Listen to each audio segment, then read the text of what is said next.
संधि जो है मुख्य रूप से कितने हैं? 3। एक स्वर संधि, एक व्यंजन संधि, एक विसर्ग संधि। तो स्वर संधि मुख्य रूप से आप लोगों की कक्षा में 5वीं पढ़ने हैं। एक क्या है?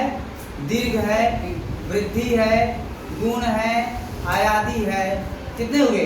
एक यण संधि है। 5 हुए ना? Yes sir. इन 5 संधियों में से एक संधि का नाम है आयादी संधि। आयादी का मतलब क्या होता है? जैसे हम कहेंगे कि बहुत जब वस्तुएं रहती है, जैसे कहेंगे टेबल, बेंच, पंखा आदि, एक कक्षा में है। कक्षा में क्या क्या है? तो तुम कह सकते हो बेंच है, डेस्क है, पंखे हैं, बच्चे हैं या छात्र आदि। ऐसे करके प्रयोग करते हो ना? आदि ना करके कहीं कहीं पर इत्यादि का भी प्रयोग करते हो। ठीक है? तो आदि का अर्थ होता है प्रारंभ। आदि का अर्थ क्या होता है? प्रारंभ। पूछा जाए आदि कवि कौन है? संस्कृत के आदि कवि कौन है? बताओ। महर्षि वाल्मीकि। कौन है? महर्षि वाल्मीकि। महर्षि वाल्मीकि ने कौन सी पुस्तक लिखी? रामायण। कौन सी पुस्तक? रामायण। पूछा जाए रामायण कौन सी विधा की पुस्तक है या ग्रंथ है? महाकाव्य है। क्या है? महाकाव्य। तो उसी प्रकार महर्षि वेद व्यास ने भी महाभारत ग्रंथ लिखे और उसको भी महाकाव्य कहते हैं। महाकाव्य का तात्पर्य होता है जिसमें क्या हो? इतिहास से संबंधित और ऐसे लोगों का इतिहास हो जो उत्तम गुण हो, उसका उत्तम चरित्र हो। उन्हीं लोगों का जो इतिहास लिखा जाता है और अच्छे लोग ऋषि महर्षि लिखते हैं और संस्कृत में लिखते हैं, तो उस ग्रंथ का नाम है महाकाव्य। ठीक है? आगे हम नहीं बढ़ेंगे, संधि पढ़ना है। आयादी संधि। अय आदि, इसका अर्थ हुआ अय आदि।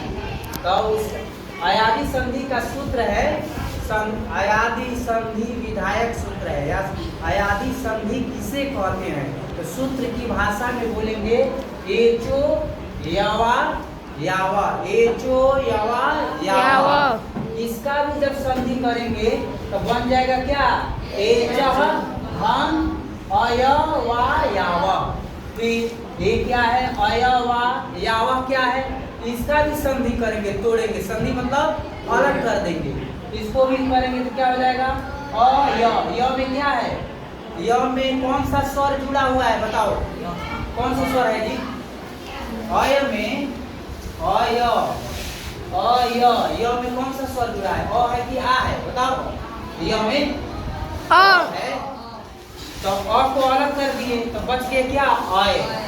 तो अलग किए तो इसमें आके जुटा टका हुआ तो अ। तो वा में क्या है? आ है। तो इधर जाकर के क्या बन गया? जुड़ा में जुट गया तो आय हो गया।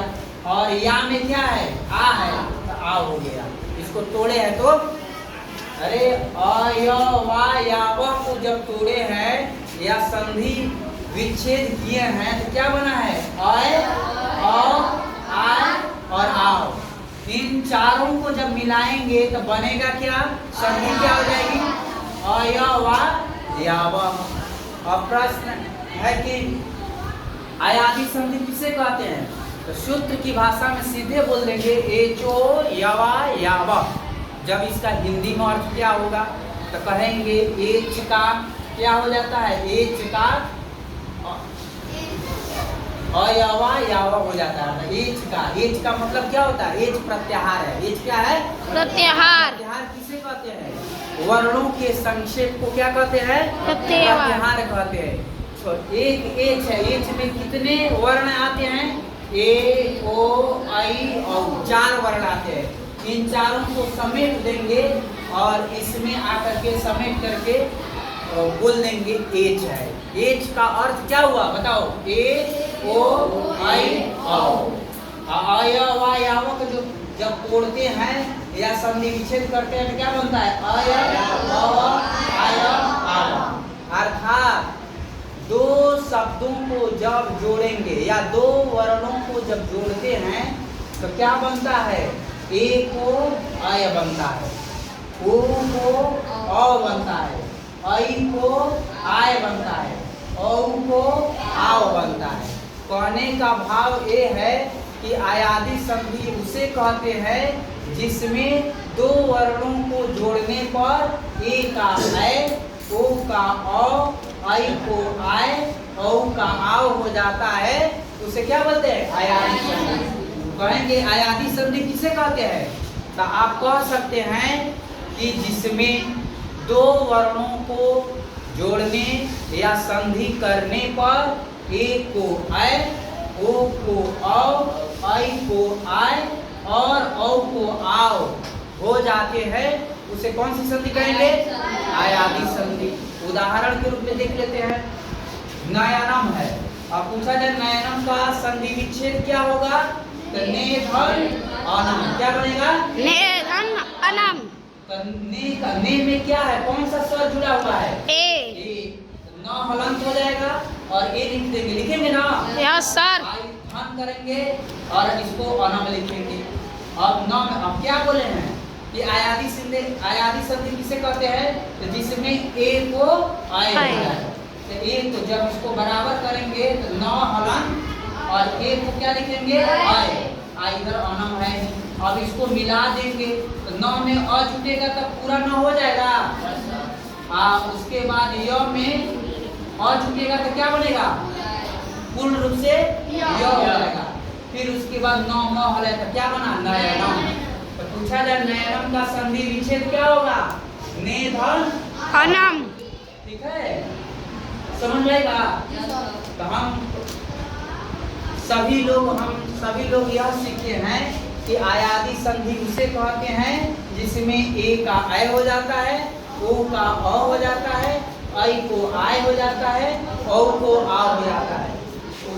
जैसे ने धन अनम नयनम। तो पवनम का क्या होगा बताइए? पवनम का क्या होगा? प धन अनम। पे धन अनम। पे धन को होगा, क्या होगा? को धन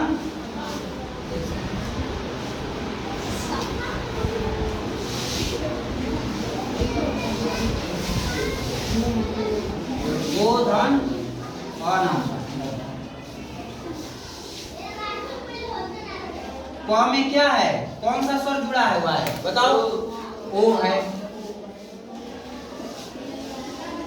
और अनम है। और को क्या हो जाएगा? ओ को क्या हो जाएगा? ओ का क्या होगा? यहाँ पर लिखा हुआ है ओ का अ हो जाएगा। इस जोड़ अनम। जब मिलाएंगे इसको तो क्या बनेगा? पवनम। बन गया। तो गायक का क्या होगा बताओ? गायक का क्या होगा? गई प्लस अक। तो गई होगा गई प्लस अक बराबर करेंगे। ग में क्या है? कौन सा स्वर जुड़ा हुआ है बताओ? ऐ। क्या जुड़ा हुआ है? ऐ। अब प्लस अक। इसको भी देखेंगे सूत्र में। एक ऐ को क्या बना है? ऐ को आय। ऐ को आय। तो ऐ के जगह क्या लिख देंगे? ग हलम आय। आय प्लस अक। तो इसको भी मिलाएंगे तो क्या बनाया जाएगा? गायक। आ जुटेगा तो गा हो जाए, य में अ जुटेगा तो य पूरा हो जाएगा तो गा य क हो जाएगा। समझ में आई बात? अब आगे देखो पावक। पावक में क्या होगा बताओ? हाँ पौ धन अक। तो प में क्या है बताइए? प में क्या है? कौन सा स्वर है? औ। क्या है? औ प्लस अक। तो औ को क्या हो जाएगा? आप ही लोग बताइए। औ का क्या हो जाएगा? आओ हो जाएगा। क्या हो जाएगा? आओ। आओ। प्लस अक। और इसको भी मिला देंगे तो क्या बन जाएगा? पावक क्या बनेगा? पावक तो इस प्रकार सिद्ध होता है या प्रमाणित होता है कि अयादि संधि उसे कहते हैं जिसमें ए को आय, ओ को औ, ऐ को आय, औ को आव होता है। ठीक है।